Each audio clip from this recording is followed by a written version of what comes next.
का स्वदेशी उत्पादन 70 लाख टन बढ़ाने के लिए 6 उर्वरक संयंत्रों का उद्धार किया जा रहा है। FCIL के गोरखपुर, सिंदरी, तलचर और रामागुंडम संयंत्र, HFCL की बरौनी इकाई और PVFCL की नामरू फोर्थ। सोने पर सुहागा ये है कि देश में अब बनेगा सिर्फ नीम लेपित यूरिया, क्योंकि इससे होगा किसानों का फायदा ही फायदा। अनाज का उत्पादन 10% तक बढ़ेगा। बढ़ेगी 10 से 15% नाइट्रोजन क्षमता।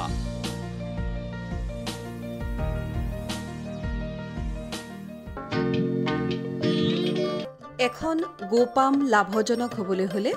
গাই গৰুৰ গাভিনী আৰু ক্ষীৰতী অৱস্থাত যতন আৰু প্ৰতিপালন সঠিক হ'ব লাগিব। ক্ষীৰতী গাই এজনীৰ পৰা আশানুৰূপ উৎপাদন পাবলৈ হলে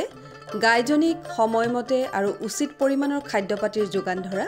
স্বাস্থ্য ৰক্ষাৰ নিয়মসমূহ মানি চলা আৰু সঠিকভাৱে ক্ষীৰোৱা এই আটাইবোৰ দিশত গুৰুত্ব দিব লাগিব। একেদৰে গাভিনী অৱস্থাত চেউৰী বা গাইজনীৰ যতন সঠিক হ'লেহে সময়ত ই এটা সুস্থ সবল পোৱালি জন্ম দিব আৰু গাখীৰৰ উৎপাদনো আশানুৰূপ হ'ব। গৰ্ভাৱস্থাৰ প্ৰথম 3 মাহ আৰু শেষৰ 3 মাহ অত্যন্ত গুৰুত্বপূৰ্ণ, কাৰণ প্ৰথম 3 মাহত যিকোনো শাৰীৰিক আঘাত বা প্ৰতিকূল পৰিৱেশত গাইজনীৰ গৰ্ভপাত হ'ব পাৰে। তেনেদৰে শেষৰ 3 মাহতো গৰ্ভপাত হ'ব পাৰে। গাভিনী গৰুৰ ক্ষেত্ৰত এই কথাবোৰলৈ মন দিব লাগে। কোনো কাৰণতে গাভিনী গৰুজনীক ভয় খুৱাব, দৌৰাব বা অতিমাত্ৰা খোজ কঢ়াব নালাগে। গৰুজনীক কুকুৰ আদিয়ে ভুকি আমনি কৰিবলৈ দিব নালাগে। গৰুজনী যাতে পিছল খাই নপৰে তাৰ বাবে যথোচিত ব্যৱস্থা গ্ৰহণ কৰিব লাগে। অতিমাত্ৰা গৰম আৰু ঠাণ্ডাৰ পৰা গৰুজনীক বচাই ৰাখিব লাগে। গাভিনী অৱস্থাত গাইজনীক যথেষ্ট আৰাম আৰু জিৰণিৰ প্ৰয়োজন। এই বিষয়ে দৰং জিলা কৃষি বিজ্ঞান কেন্দ্ৰৰ বিষয়বস্তু বিশেষজ্ঞ ডক্টৰ মুজাহাৰ উল ইছলামে এনেদৰে কয়। এতিয়া আমি যদি চোৱা যায় মানে গাই গৰুৰ গাভিনীৰ যোনটো পিৰিয়ড মানে সেই পিৰিয়ডটো আমি 3টা ভাগত ভগোৱা হয়। প্ৰথম ভাগ, দ্বিতীয় ভাগ আৰু তৃতীয় ভাগ। ফাৰ্ষ্ট ট্ৰাইমেষ্টাৰ, ছেকেণ্ড আৰু থাৰ্ড এনেকুৱা 3 মাহৰ মূৰে মূৰে এইটো ভগোৱা হয়। জেনেৰেলি প্ৰথম ট্ৰাইমেষ্টাৰটোত ফিটাল ডেভেলপমেণ্টটো সিমান এটা নহয়, যাৰ ফলত মানে কি তাতে এক্সট্ৰা তেনেকুৱা বিশেষ কেয়াৰ ল'বলগীয়া একো নাথাকে। আৰু এই বস্তুটো আপোনাৰ লেক্টেটিং মানে যোনটো আমি ক্ষীৰতী গাইৰ লগত একে হেৰিতে চলি থাকে। গতিকে সেই সময়খিনিত আমি বিশেষ কেয়াৰ নল'লেও হ'ব। আমি যেতিয়া প্ৰডাকশ্যনৰ হিচাপত যদি আমি কেয়াৰখিনি লৈ থাকোঁ তেতিয়া ই মোটামুটিকৈ চলি যাব। আৰু ঠিক তেনেকৈ দ্বিতীয় ট্ৰাইমেষ্টাৰ যোনটো আছে সেই দ্বিতীয় ট্ৰাইমেষ্টাৰটোত আমাৰ যদিও ফিটেল গ্ৰথটো মোটামুটি আহি যায়, তথাপিও সেই সময়খিনিত আমি ধৰক অলপ যিটো প্ৰডাকশ্যনৰ হেৰিটো অলপ গ্ৰেজুৱেলি কমি আহে, তো আমি তেনেকৈ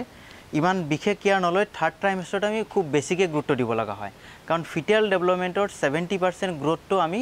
লাষ্ট ট্ৰাইমেষ্টাৰটোত দেখা পোৱা যায়। যদি আমি এই ফিটেল ডেভেলপমেণ্টৰ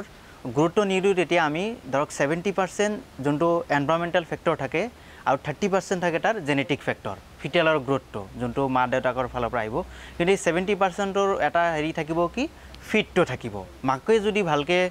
নিউট্ৰিশ্যন নাপায়, পৰিপুষ্টি নাপায়, তেনেহ'লে তাৰ পেটত থকা যোনটো বাচ্চা আছে সেই বাচ্চাটো নাথাকিব। আৰু এই পিৰিয়ডটোত আমি দেখা পাওঁ কি গাই গৰুজনীৰ 3টা বস্তুৱেই জড়িত হৈ থাকে। এটা হৈছে তেওঁৰ নিজৰ মেইনটেনেঞ্চ, আৰু এটা হৈছে তাৰ প্ৰডাকশ্যন, আৰু এটা হৈছে তাৰ যোনটো পেটত গৰ্ভৱতী অৱস্থাত যোনটো বাচ্চা আছে সেই বাচ্চাৰ গ্ৰথটো চলি থাকে। যেতিয়া বাচ্চাৰ গ্ৰথটো বেছিকৈ চলি থাকিব তেতিয়া আমি তাক এক্সট্ৰাকৈ এটা কেয়াৰ ল'ব লগা হৈ যায়। আমি সাধাৰণতে যেতিয়া মানুহৰ ক্ষেত্ৰত দেখা পাওঁ এক্সট্ৰা কেয়াৰ এটা ল'ব লগা হৈ যায়। ঠিক তেনেকৈ আমি প্ৰত্যেক গাভিনীজনীক 8ৰ পৰা 10 সপ্তাহ এনেকুৱা আগতেই আমি জেনেৰেলি 1 কেজিকৈ দানা তেওঁলোকক এক্সট্ৰাকৈ দিয়া হয়, যাতে তেওঁলোকৰ সেই ফিটেল গ্ৰথটো অপটিমাম হৈ থাকে। অকল এই কনচেনট্ৰেট বেলেঞ্চ ফিডৰ লগতে আমি অলপ মিনাৰেল মিক্সাৰো দি থাকিব লাগে। যেতিয়া এই মিনাৰেল মিক্সাৰটো বেলেঞ্চ হেৰিত পাই থাকিব তেতিয়া সেই ফিটেলৰ যোনটো গ্ৰথ থাকিব সেই গ্ৰথটো অপটিমাম হৈ থাকিব। খালি আমি তাৰ লগতে এটা বস্তু মন কৰিব লাগিব যে সেই গাই গৰুজনী আমি যদিও 1 কেজি ৰেচনটো আমি বেছিকৈ দিলোঁ, ভিটামিনটো অলপ বেছিকৈ দিওঁ, আমি খালি অলপ মনত ৰাখিব লাগিব সেই গাই গৰুজনী যাতে বেছিকৈ ফেটি হৈ নাযায়, মানে ফিটেল গ্ৰথটো যাতে ইমান বেছি হৈ নাযায় যোনটোত নেকি ডেলিভাৰী সময়ত প্ৰব্লেম ক্ৰিয়েট কৰিব বা আমি কমো যাতে নহয় যাতে কি আণ্ডাৰ ডেভেলপ হৈ থাকিলে সেই ফিটেল গ্ৰথত যদি আণ্ডাৰ ডেভেলপ হয় পিছত যেতিয়া নিউবৰ্ণ কাফটো হ'ব সেই কাফটো অলপ ডিফৰ্মিটি এটা আহি যাব গতিকে এই বস্তুখিনি আমি অলপ গুৰুত্ব দিব লাগে যাতে ৰেচনটোত অলপ বেছিকৈ দিয়া হয় গাভিনী অৱস্থাত গৰুজনীক সাধাৰণ স্বাস্থ্য অটুট ৰখাৰ উপৰিও গৰ্ভস্থ পোৱালিটোৰ বৃদ্ধি আৰু পৰিপুষ্টিৰ বাবে খাদ্যৰ আৱশ্যক বিশেষকৈ গাভিনী অৱস্থাৰ শেষৰ 3 মাহত গৰ্ভস্থ পোৱালিটোৰ যিহেতু 60% দৈহিক বৃদ্ধি হয় সেইবাবে এই সময়ছোৱাত অতিৰিক্ত খাদ্যৰ যোগান ধৰিব লাগে এই বিষয়ে ডক্টৰ মুজাহাৰুল ইছলামে এনেদৰে কয় গাভিনী ধৰক ডেলিভাৰীৰ আগতে জেনাৰেলি এসপ্তাহমান আগতে আমি আৰু এটা বস্তু কেয়াৰ ল'ব লগা হৈ যায় সেইটো হৈছে কি যোনবোৰ হাই ইল্ডিং গাই গৰু আছে তেওঁলোকৰ ক্ষেত্ৰত দেখা যায় কি ফিটাছটো ইমান ডাঙৰ হোৱাৰ কাৰণে তেওঁলোকৰ প্ৰলাপছ হোৱা দেখা যায় মানে ভালবাৰ প্ৰলাপছ হোৱা দেখা যায় প্ৰলাপছটো আমি নাইকিয়া কৰিবৰ কাৰণে তাৰ কেইটামান কাৰণ থাকে জেনাৰেলি বহুত ফাৰ্মাৰ এনেকৈ ৰেকৰ্ড কৰে আৰু ধৰক মোৰ দৰং জিলাত মানে কৰ্ম অৱস্থাত মই এনেকুৱা পাইছোঁ তো তেওঁলোকে হয়তো বিহাইণ্ড দ্য ৰিজনটো গম নাপায় তাৰে এটা থাকে কি যিহেতু এই সময়খিনি তেওঁলোকৰ মানে গৰ্ভ অৱস্থাত মানে তেওঁলোকৰ এটা ষ্ট্ৰেছ এটা থাকি যায় ফিটেলৰ ডেভেলপমেণ্ট হৈ আছে তেনেকুৱা ক্ষেত্ৰত তেওঁলোকে কনষ্টিপেশ্যনৰ এটা খুব মানে পুৰণ আহি যায় মানে টেণ্ডেঞ্চি এটা আহি যায় এই কনষ্টিপেশ্যনে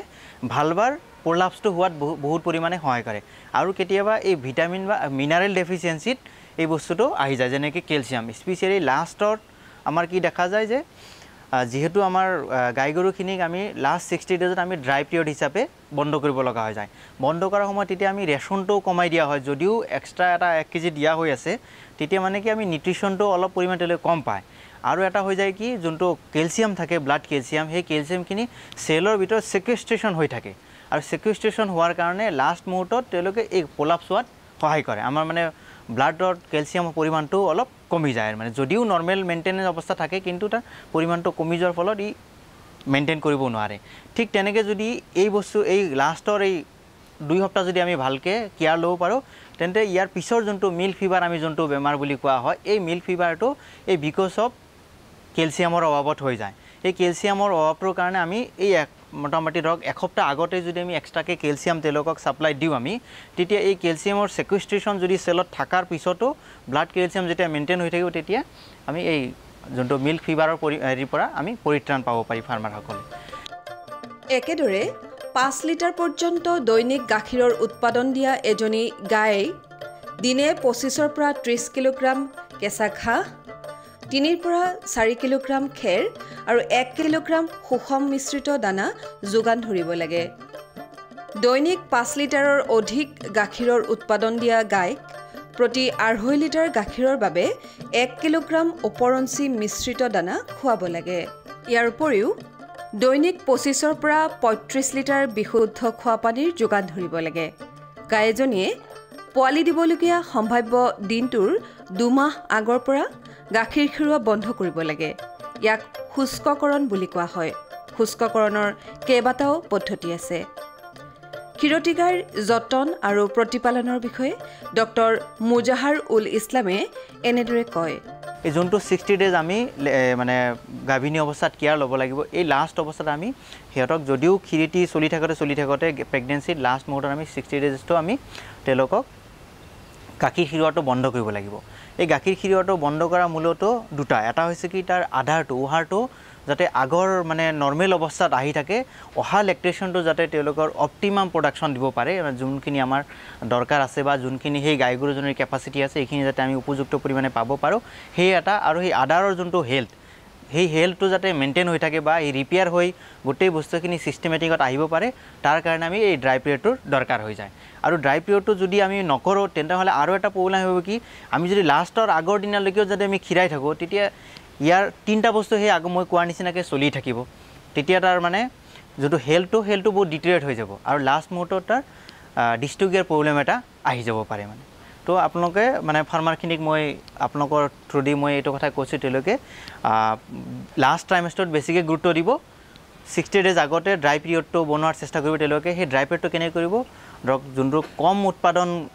গাই গৰু আছে যোনবোৰ ধৰক আমি লোকেলৰ লগত ক্ৰছ কৰি হয়তো 4 লিটাৰ 5 লিটাৰ বা 3 লিটাৰ গাই গৰু আছে তেওঁলোকৰ ক্ষেত্ৰত আমি কি কৰিব লাগিব হয়তো ডাইৰেক্টলি আমি বন্ধ কৰি দিব পাৰোঁ গাখীৰ খিৰোৱা যোনটো বন্ধ কৰি দিম নেক্সট ডে তেতিয়া কি হ'ব আদাৰটো ফুলি উঠিব এই ফুলি উঠাৰ লগত ই নেগেটিভ প্ৰেছাৰ এটা ক্ৰিয়েট কৰি হাইপোথেলামাছক এটা আমাৰ ধৰক ব্ৰেইনৰ এটা ধৰক হেৰি আছে এটা চেণ্টাৰ আছে য'ত নেকি এটা নেগেটিভ হেৰি এটা দি দিব ছিগনেল এটা দিব যে যোনটো মিল্কৰ লেগ ডাউনত যোনটো সহায় কৰে হৰমনে সেই হৰমনটো ছিক্ৰেশ্যনত বন্ধ কৰিব যাতে তেনেকৈ এইটো মানে আপোনাৰ ড্ৰাই পিৰিয়ডটো ষ্টাৰ্ট হৈ যাব কিন্তু এইখিনিত আৰু এটা কথা কি যে যোনবোৰ হাই ইল্ডিং গাই গৰু আছে তেওঁলোকৰ ক্ষেত্ৰত এই এটা প্ৰব্লেম আহি যায় যে তেওঁলোকৰ ড্ৰাইটো কেনেকৈ কৰিব গাই গৰুজনী তে ড্ৰাই কৰাৰ ক্ষেত্ৰত তেওঁলোকক আমি এটা হেৰি প্ৰিফাৰ কৰোঁ যেনেকৈ ইণ্টাৰমিডিয়েণ্ট মিল্কিং কৰিব লাগিব যেতিয়া আমি ড্ৰাই কৰাৰ আগতে এসপ্তাহমান আগৰ পৰা আমি এইটো পলিচিটো হাতত ল'ব লাগিব যে জেনেৰেলি ধৰক ৰাতিপুৱা যদি 7 বজাৰ গাখীৰ খিৰাই 7 বজাতো খিৰালে আকৌ মাজতে একবাৰ খিৰাব আকৌ পিছবেলাকে এনেকৈ 3-4 বাৰ কৰি দিয়াৰ ফলত তেতিয়া এই বস্তুটো যেতিয়া কমপ্লিট ওলাই আহিব তেনেকৈ আমি হেৰিটো ড্ৰাই কৰিব পাৰি কিন্তু হাই ইল্ডিঙৰ ক্ষেত্ৰত যদি আমি কমপ্লিটলি ষ্টপ কৰি দিওঁ তেতিয়া ইয়াৰ কি হ'ব মেষ্টাইটিছ হোৱাৰ প্ৰৱণতাটো বহু পৰিমাণে বাঢ়ি যায় আদাৰ হেল্থটো মেইনটেইন হৈ নাথাকে কাৰণ এই মিল্কটো আমাৰ বহুত এটা স্লাইটলি এচিডিক থাকে আৰু তাতে বেক্টেৰিয়েল গ্ৰোথটো বহুত হেৰি হৈ যায় আৰু আমাৰ এই ক্ষেত্ৰত বহুত পৰিমাণে এইটো প্ৰব্লেম কৰে বীজাণুবোৰে তাতে এনেকৈ গৈ মেষ্টাইটিছৰ পৰিমাণটো হেৰি কৰি দিয়ে গতিকে আপোনালোকে এই 3টা বস্তুত মন কৰিব এটা হৈছে ড্ৰাই পিৰিয়ডৰ হেৰিটোত এক্সট্ৰা এটা চেলেঞ্জ ফিডিং হিচাপে ৰেচন এটা 1 কেজিকৈ দিব লাগিব আৰু লাষ্টৰ এসপ্তাহ আগতে সেই গাই গৰুখিনিক মানে আপোনাৰ অলপ লাক্সিটিভ মানে যাতে লাডাটো অলপ ঢিলা হৈ যায় যাতে কনষ্টিপেশ্যনৰ প্ৰব্লেম যাতে নহয় সেইটো অলপ মন কৰিব যাতে হুইট ব্ৰান এনেকৈ বা অলপ মিনাৰেল মিক্সাৰ আপোনালোকে যদি অলপ এড কৰি দিয়ে তেতিয়া এই হেৰিটো মানে ভালবাৰ যোনটো প্ৰলাপছ হয় বা ইউটেৰাছৰ যোনটো প্ৰলাপছ হয় প্ৰলাপছটো বন্ধ হৈ থাকিব আৰু লাষ্ট মুহূৰ্তত ধৰক আপোনালোকে গাই গৰুখিনি যোনবোৰ গাভিনী ডেলিভাৰী অৱস্থা থাকিব সিহঁতক এক্সট্ৰা এটা চেম্বাৰত আপোনালোকে ছেপাৰেট কৰি দিব লাগিব এই প্ৰেগনেণ্ট গাই গৰুজনীক জাষ্ট হেৰি কৰাৰ 15 দিনমান আগতে তেওঁলোকক ছেপাৰেট কৰি ৰাখিলে এইটো এটা কি কৰিব ধৰক বেলেগৰ লগত ফাইটিং কৰিলেও যাতে সেই প্ৰব্লেমটো নহয় প্লাছ তেওঁলোকৰ সেই সময়ত এক্সট্ৰা এটা কেয়াৰ ল'ব লগা হৈ যায় সেই কেয়াৰখিনিয়ে আপোনালোকক যদি এক্সট্ৰাকৈ দি দিয়ে তেওঁলোকক এক্সট্ৰা বেডিং এটা দি দিব চব বেডিং যোনটো কয় আপোনালোকে ধৰক এতিয়া কম খৰচত যদি দিব খোজে খেৰো দিব পাৰিব আপোনালোকে তেনেকৈ খুব এৰিয়াটো ক্লিন কৰি চব বেডিং এটা দি দিব সব বেডিং এটা দিলে তাতে তেওঁলোকক ক্লিন ৱাটাৰ সেইখিনি সাফিচিয়েণ্টলি দি থাকিব যাতে তেওঁলোকে খুব কম পৰিমাণে খাই থাকিব আৰু এই লাষ্টৰ এই মুহূৰ্তত আপোনালোকে মন কৰিব হেতক গ্ৰীণ ফোডাৰ যোনটো সাকুলেণ্ট ফোডাৰ বুলি কওঁ আমি সেই ফোডাৰখিনি তেওঁলোকক বেছি পৰিমাণে সাপ্লাই দিয়াৰ ব্যৱস্থা কৰিব আৰু ফ্ৰিকুৱেণ্টলি কাৰণ এই লাষ্ট মুহূৰ্তত তেওঁলোকে এনে ষ্ট্ৰেছত থাকে গতিকে খোৱাৰ হেইটো কমি যায় প্ৰৱণতাটো কমি যোৱাৰ ফলত যদি ফ্ৰিকুৱেণ্টলি আপোনালোকে দি থাকে কেঁচা ঘাঁহটো অলপ অলপকৈ খাই থাকিব তেনেকৈ তেওঁলোকৰ হেল্থটো মেইনটেইন হৈ থাকিব আৰু আগলৈ ডেলিভাৰী সময়ত বিশেষ প্ৰব্লেম নাপায় আপোনালোকে পশুপালকসকলে গাভিনী আৰু ক্ষীৰতী গৰুৰ যতনৰ ক্ষেত্ৰত এই কথাবোৰলৈ মনোযোগ দিব লাগে বানৰ সময়ত আৰু বানৰ পাছত পশুধন বিভিন্ন ৰোগত আক্ৰান্ত হয় বানৰ পাছত গৰুবোৰ সাধাৰণতে পৰজীৱীজনিত ৰোগত বেছিকৈ আক্ৰান্ত হয় ইয়াৰ উপৰিও এই সময়ত যিহেতু পৰিৱেশ অনুজীৱসমূহৰ বাবে অনুকূল হৈ থাকে সেয়েহে কেতবোৰ বেক্টেৰিয়া আৰু ভাইৰাছজনিত ৰোগেও দেখা দিয়ে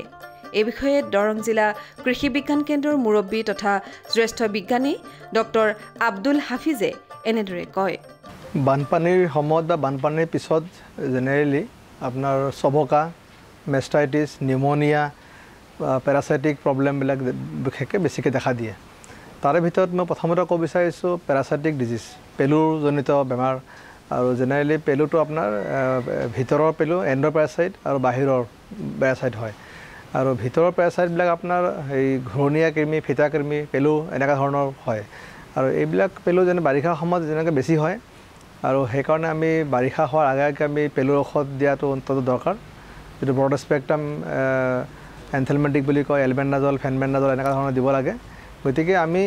বাৰিষা হোৱাৰ আগতে আমি সাৱধান হ'ব লাগিব যাতে পেলু যাতে ক্ষতি নহয় এনিমেলৰ গতিকে আমি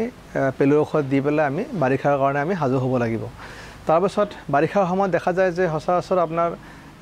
নিউমোনিয়াটো বহুত বেছিকৈ দেখা দিয়ে কাৰণ বৰষুণত তিতে বা এনেকুৱা ধৰণৰ আপোনাৰ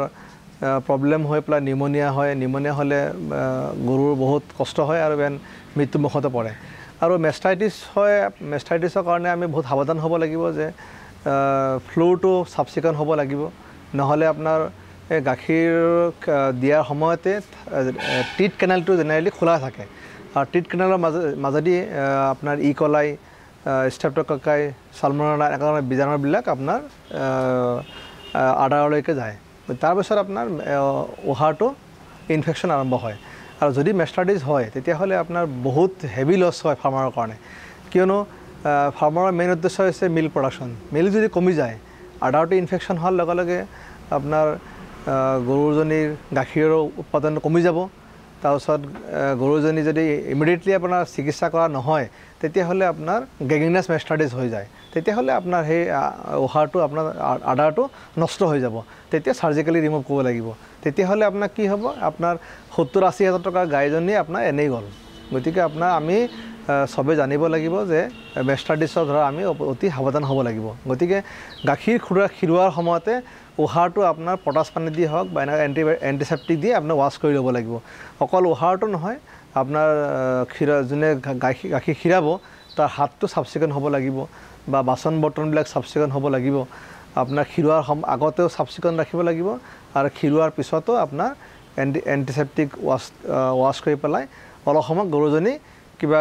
ঘাঁহ বা দানা দি ৰাখিব লাগিব যাতে গাইজনী ফ্ল'ৰত শুই নাযায় হোৱাৰ লগে লগে কি হয় এটা কিছু সময়লৈকে টিট কেনেলটো খোলা থাকে আৰু মোটামুটি আধা ঘণ্টা 1 ঘণ্টা মানত থিয় হৈ থাকিলে তে অট'মেটিক লাহে লাহে টিট কেনেলটো আগৰ অৱস্থাত আহি যায় গতিকে আমি সাৱধান হ'ব লাগিব যে মেষ্টাৰ্ডিছ যাতে নহয়গৈ তাৰপিছত আপোনাৰ চবকা হয় চবকাটো আপোনাৰ জহৰ বা আপোনাৰ চবকাৰ দ্বাৰা আপোনাৰ কি হয় মুখত আৰু ভৰিত ঘাঁ হয় আৰু যদি আপোনাৰ এবাৰ মুখত আৰু ভৰিত ঘাঁ হয় তেতিয়াহ'লে আপোনাৰ বহুত ইকনমিকেলি বহুত লছ হয় কিয়নো আপোনাৰ মুখত ঘাঁ হ'লে গৰুজনী ভালকৈ খাব নোৱাৰিব নাখালে আপোনাৰ ক্ষীণাই যাব আপোনাৰ গাখীৰ নিদিবগৈ গতিকে আমি জেনেৰেলি চবকাৰ ভেকচিনটো আপুনি এই প্ৰি মনচুনতে দিব লাগে বছৰত 2বাৰ দিলে ভাল গতিকে আমি চবকাৰ ভেকচিনটো দিলে আমি নিশ্চয় চবকাৰ পৰা আমি হাত সাৰিব পাৰিম গতিকে চবকাৰ লক্ষণটো হৈছে আপোনাৰ মুখৰ পৰা লেলাৱতী ৰুপিং চেলাইভা বুলি কয় আপোনাৰ এঠাজাতীয় চেলাইভা পৰি থাকিব যদি সেনেকুৱা হয় আপোনালোকে ভয় খাব নালাগে পটাছ পানী দি ৱাছ কৰক আপোনাৰ এণ্টিবায়'টিক এটা কোৰ্ছ দিব লাগিব আৰু 2% বলগ্লিচাইন দিব পাৰে 100 ml গ্লিচাইনত 2 গ্ৰাম আপোনাৰ বৰিক এচিড দি পেলাই আপুনি মুখত লগাই থাকক আৰু আপোনাৰ ভৰি খুৰাটো সদায় চাফ চিকুণ কৰি ৰাখক পটাছেদি ধুই থাকক আপোনাৰ ফ্লাই ৰিপেলেণ্ট যিবিলাক আছে হিমাক্স জাতীয় বা এনেকুৱা ধৰণৰ মাখি নপৰা মলম পায় সেইটো আপুনি ভৰিত লগাই দিয়ক তেতিয়াহ'লে আপোনাৰ মেগট আপোনাৰ ইনফেকশ্যন যাতে নহয় কাৰণ ঘাঁহ হ'লে আপোনাৰ মাখি পৰিব মাখিৰ পৰাৰ পিছত আপোনাৰ মেগট হৈ যায়গৈ গতিকে আপুনি এনেকুৱা ধৰণৰ আমি সাৱধানতা অৱলম্বন কৰিব লাগিব এতিয়া চাওক আজিকালি আপোনাৰ কোম্পানীবিলাকে বহুত ধৰণৰ ভেকচিন আহিছে ৰাক্সা ট্ৰাইঅভেক তাতে FMD BQ আৰু HS জহৰবাত আপোনাৰ গলফুলা আৰু চবকা 3টা কম্বিনেশ্যন আপোনাৰ ভেকচিন পোৱা যায় গতিকে আজিকালি বহুত ধৰণৰ চায়েন্সে আপোনাৰ ডেভেলপ কৰিছে গতিকে আপোনালোকে সময়ত ভেকচিনটো দিব নিশ্চয় আপোনালোকে এই জহৰবাতৰ পৰা আপোনাৰ বা গলফুলাৰ পৰা বা চবকাৰ পৰা আপোনালোকে হাত সাৰিব পাৰিব তেতিয়াহ'লে আপোনালোকৰ নিশ্চয় উপকৃত হ'ব বা ইকনমিকেলি আপোনালোকৰ ইনকামটো বাঢ়িব নহ'লে আপোনালোক কি হ'ব আপুনি বহুত কষ্ট কৰি আপুনি লোন লৈয়ে হওক বা আপোনাৰ পইচা আপুনি ইনভেষ্ট কৰিছে কিন্তু যদি আপুনি উপকাৰ নাপায় লাভ নহয় তেনেহ'লে আপোনাৰ নিশ্চয় ফাৰ্মৰ পৰা আপোনাৰ লছ হ'ব গতিকে মই আশা ৰাখিছোঁ আপোনালোকে ওচৰৰ পশু চিকিৎসা বিভাগৰ পৰাই হওক বা আমাৰ কৃষি বিজ্ঞান কেন্দ্ৰৰ লগতো যোগাযোগ ৰাখিব আমি আপোনালোকৰ লগত আছোঁ সদায় আছোঁ গতিকে কিবা অসুবিধা হ'লে আমাক মাতিব আমি আহিম বা ফোনতে আপুনি কৈ দিম এই সময়ছোৱাত গৰুবোৰ চবকা ৰোগত আক্ৰান্ত হোৱাৰ সম্ভাৱনা থাকে সেয়েহে বানৰ আগত আৰু পাছত গৰুবোৰক চবকা ৰোগৰ চিটা দিব লাগে ৰোগ নহ'বলৈ গোহালি সদায় পৰিষ্কাৰকৈ ৰাখিব লাগে কোনো ৰোগে দেখা দিলে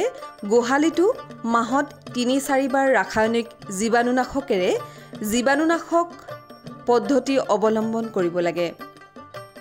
গোপালকসকলে কম খৰচতে আৰু সহজতে পোৱা এবিধ জীৱাণুনাশক হ'ল কাপোৰ ধোৱা সোডা এটা ডাঙৰ বাল্টিত 1 কিলোগ্ৰাম সোডা মিহলাই ছটিয়াই বা স্প্ৰে কৰি দিব লাগে বেমাৰ আজাৰ কম হ'লেহে এখন পাম লাভজনক হ'ব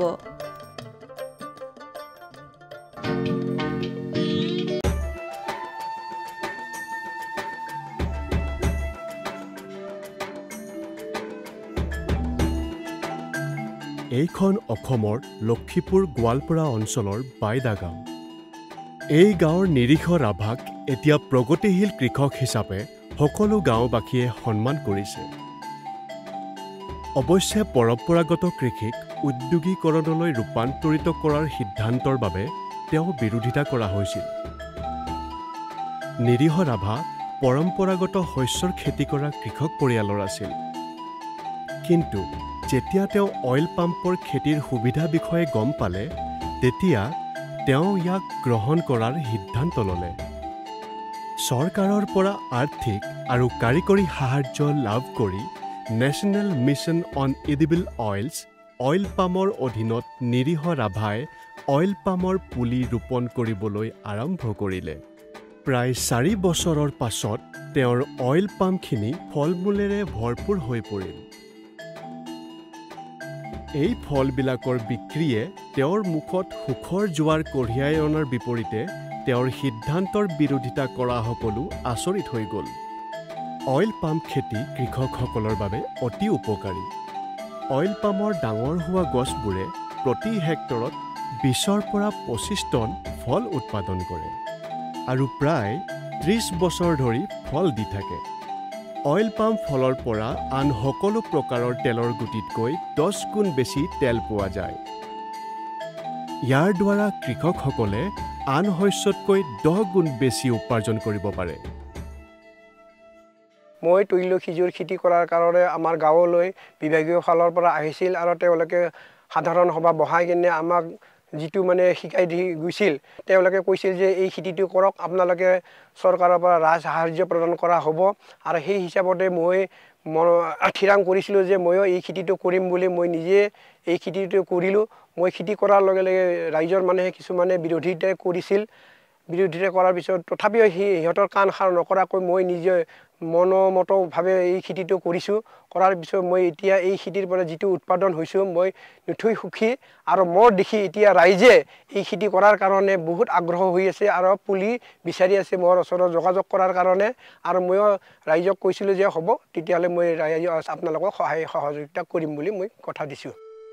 অইল পামৰ ৰোপণৰ সামগ্ৰীৰ বাবে প্ৰতি হেক্টৰত চৰকাৰে 20ৰ পৰা 29,000 টকাৰ সাহায্য প্ৰদান কৰে। ইয়াৰ উপৰিও চৰকাৰে শস্য কৰা আৰু ৰক্ষণাবেক্ষণৰ বাবে প্ৰথম 4 বছৰ প্ৰতি হেক্টৰত 42,000 টকাৰ সাহায্য প্ৰদান কৰে। এই অভিযানৰ অধীনত ড্ৰিপ জলসিঞ্চনৰ বাবে প্ৰতি হেক্টৰত 30,000 টকাৰ অতিৰিক্ত সাহায্য প্ৰদান কৰা হয়। লগতে কৃষকসকলৰ বাবে শস্য চপোৱা মেচিন আৰু ট্ৰেক্টৰ ট্ৰলি ক্ৰয়ৰ বাবে সহায়ৰ ব্যৱস্থা আছে। National mission on edible oils oil পামৰ অধীনত কৃষকসকলক তৈল খেজুৰ ৰোপণৰ সামগ্ৰী, আন্তঃশস্য ব্যৱস্থাপনা, টোপাল জলসিঞ্চন, বিদ্যুৎ, সৌৰশক্তি, ডিজেল চালিত পাম্প ছেট, পুখুৰী, শস্য চপোৱা সঁজুলি আৰু লগতে পুৰণি পুলিসমূহ পুনৰ ৰোপণৰ বাবে ৰাজ সাহায্য প্ৰদান কৰা হয়। ইয়াৰ জৰিয়তে কৃষকসকলক কেঁচুসাৰ টেংকিৰ নিৰ্মাণৰ বাবে আৰু তৈলখেজুৰ সম্বন্ধীয় অন্যান্য যন্ত্ৰপাতি তথা সা সঁজুলি ক্ৰয় কৰিবৰ বাবেও আৰ্থিক সহায় আগবঢ়োৱা হয়। এই অভিযানৰ জৰিয়তে কৃষকসকলক 5 লাখতকৈও অধিক বিত্তীয় সাহায্য প্ৰদান কৰা হয়। অইল পাম্প খেতিৰ ফলত কৃষকৰ অধিক আয়ৰ সম্ভাৱনা আছে। অইল পাম্প খেতিৰ পৰা কৃষকসকলে সুস্থিৰ আৰু নিশ্চিতভাৱে উপাৰ্জন লাভ কৰিব পাৰে।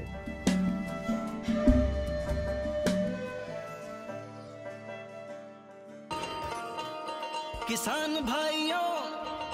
गांठ बांध लो, गांठ बांध लो,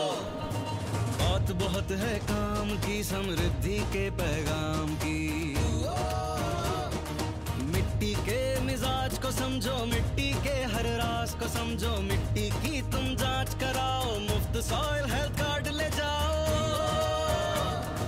कभी मुनासिब बीज लगाओ, सही किस्म की खाद ले आओ, जितनी जरूरी उतनी डालो, सही मात्रा खुद पहचानो, इसको अपना मंत्र बना लो, मिट्टी की सेहत को जानो। बात बहुत है काम की, कम लागत अधिक वरदान की। किसान भाइयों गांठ बांध लो, आज ही मिट्टी की जांच कराएं। राज्य सरकार के कृषि अधिकारी से संपर्क करें और मुफ्त में सॉइल हेल्थ कार्ड पाएं। कृषि और किसान कल्याण मंत्रालय द्वारा किसान हित में जारी।